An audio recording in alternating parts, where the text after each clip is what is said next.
La semaine passée, j'ai commencé une série d'homélies ayant pour thème « Demi-vérité ». Je disais qu'une demi-vérité, c'est une affirmation qui est vraie, mais qui n'est pas complète. Et l'affirmation qu'on regardait la semaine passée, on disait « j'ai pas besoin des autres, j'ai pas besoin de l'Église pour rencontrer Dieu ». On se disait que c'est vrai qu'on est capable de faire des rencontres avec Dieu seul à seul. Moi, j'ai prié tout seul dans mon salon ce matin, là, où je peux aller prendre une belle marche dans la nature, ça peut être un beau moment pour rencontrer Dieu. Ça, c'est vrai. Mais en même temps, on s'est dit que si on ne veut pas faire du surplace, si on veut grandir humainement, mais si on veut grandir spirituellement aussi, j'ai besoin du contact avec les autres. Pourquoi? J'ai besoin des talents des autres. J'ai besoin des dons des autres. Et j'ai aussi besoin d'être en contact avec les autres parce que comment je découvre mes talents, comment je les développe, c'est en étant au contact avec les autres. Donc, on s'est dit, un chrétien qui ne veut pas rester faire du surplace, qui veut grandir dans sa foi, a besoin de rencontrer d'autres chrétiens pour aller de l'avant. En fin de semaine, c'est la fête de la Trinité, comme je le disais au début de la célébration, où on fête le Dieu, Père, Fils et Esprit Saint. Et la demi-vérité que j'aimerais vous présenter, qu'on peut éclaircir dans cette fête, c'est que souvent on va entendre dire, les gens vont dire, mais vous savez, toutes les grandes religions, finalement, ils disent toutes la même chose.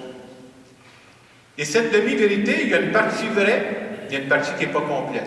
Alors j'explique pourquoi. D'abord, dans les grandes religions, c'est vrai que la plupart des grandes religions se posent les mêmes questions. Qui est Dieu? Existe-t-il? Questionnaire, s'il existe. Qu'est-ce que Dieu attend de nous? À peu près toutes les religions se posent cette question-là. Ou l'autre question qu'on se pose souvent, qu'est-ce qui va arriver avec moi, là, après ma mort? Comment ça va se passer? Qu'est-ce qui va arriver? Donc, on peut voir que c'est vrai que les grandes religions se posent des questions semblables. Mais en cette fête de la Trinité, on veut se dire que si c'est vrai qu'on se pose des questions semblables, c'est important de se dire qu'on ne donne pas les mêmes réponses. C'est important de se dire ça. Et c'est pour ça que je dis que c'est une demi-vérité, parce que oui, on se pose des questions semblables, mais on n'arrive pas aux mêmes réponses. Et en cette fête de la Trinité, je trouve important qu'on se redise à quel genre de Dieu on croit, nous autres. À quoi on croit? À qui on croit? Dans l'Évangile qu'on entendait tantôt, on disait « Baptisez-les au nom du Père et du Fils et du Saint-Esprit ». Ce qu'il y a de particulier chez les chrétiens qu'on ne trouve pas dans d'autres religions, c'est que nous croyons en un Dieu unique qui est formé de 3 personnes, le Père, le Fils et l'Esprit Saint. Nous, on s'habitue d'entendre nommer ça, là, mais c'est pas vrai dans d'autres points. Hein? On peut penser à des religions qui ont des visions différentes. Par exemple, l'hindouisme ou le bouddhisme, eux autres, ils vont croire qu'il y a plusieurs dieux. Il y a des religions qui croient en un seul Dieu. On peut penser au judaïsme, les juifs, l'islam, les musulmans, ou nous autres, les chrétiens, mais on a une vision différente de Dieu. À cause qu'on croit en ce Dieu Trinité, c'est-à-dire, c'est comme il y a une histoire d'amour entre ces 3 personnes-là, entre le Père, le Fils et l'Esprit Saint, et cette histoire d'amour-là va toucher les humains. On croit en un Dieu qui aime les humains. Pas un Dieu qui est caché à quelque part dans son ciel, là. Nous autres, on croit en un Dieu qui s'intéresse à nous. Et quelqu'un pourrait dire, « Ouais, mais Jacques, c'est bien beau ton histoire de Dieu Trinité, ça change quoi pour moi demain matin dans ma vie, là? » Pourquoi on aime se répéter ça, qu'on croit en Dieu Trinité? D'abord, les chrétiens ont découvert ça graduellement. C'est parce que nous sommes créés à l'image et à la ressemblance de ce Dieu-là. Autrement dit, moi, si je veux m'épanouir, si je veux réaliser la personne que je suis, il faut que je devienne de plus en plus à l'image de ce Dieu-là. Et ça veut dire quoi, ça, être à l'image de Dieu? Je disais tantôt, ce qui est spécifique dans notre foi, c'est que nous croyons à un Dieu qui s'intéresse à nous personnellement. Oui, mais il y a des milliards de personnes sur la planète. Dieu s'intéresse à moi personnellement. Et c'est comme si on nous disait en cette fête de la Trinité, tu veux être heureux? Intéresse-toi aux personnes qui sont autour de toi. Tu vas agir à la manière de Dieu, puis c'est ça qui rend heureux. On croit à un Dieu qui n'est pas indifférent à ce qui se passe dans notre monde. Un Dieu qui n'est pas indifférent à ce qui se passe dans notre vie. Et en cette fête de la Trinité, c'est comme si on disait, tu veux être heureux dans ta vie? Laisse-toi toucher par ce qui arrive autour de toi.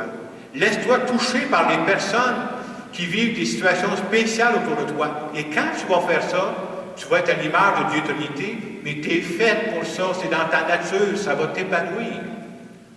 On croit un Dieu, le Dieu Trinité, qui partage nos peines et nos joies.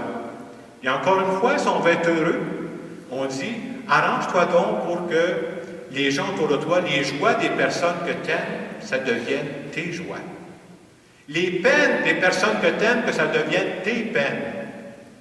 Et ça me fait penser, dernièrement, je célébrais des funérailles d'une dame, puis je rencontrais ses enfants, puis je leur demandais, qu'est-ce qui rendait heureuse votre mère?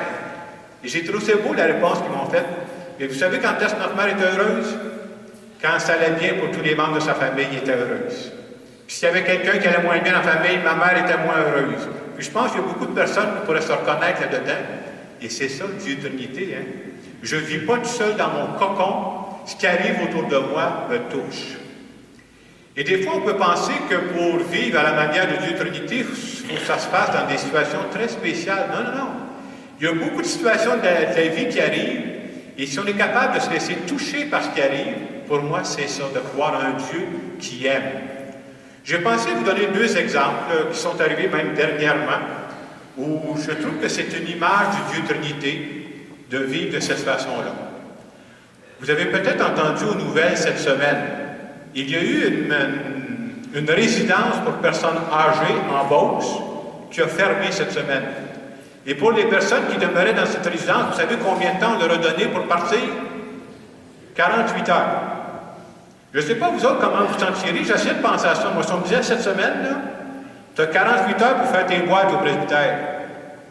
D'abord, je trouverais qu'il y a beaucoup de boîtes. Hey, c'est quelque chose, là. C'est déstabilisant. Puis pensez que vous adressez à des personnes âgées. Avez-vous pensé le stress, puis ils ne savaient pas d'avance? Avez-vous pensé au stress que ces personnes-là ont vécu cette semaine? Je vous compte ça parce que j'ai entendu le témoignage, puis quand j'écoutais le témoignage d'une personne, je me suis dit, cette personne-là, elle a agi à la manière de Dieu Trinité. J'écoutais ça au radio, c'est une femme qui contait comment elle a aidé sa belle-mère, qui restait dans cette résidence-là, à se relocaliser pour trouver une autre place. Vous avez combien de temps? 48 heures. Et cette femme-là comptait combien de démarches, ça veut dire. Puis il faut remplir de la paperasse, c'est pas si simple que ça.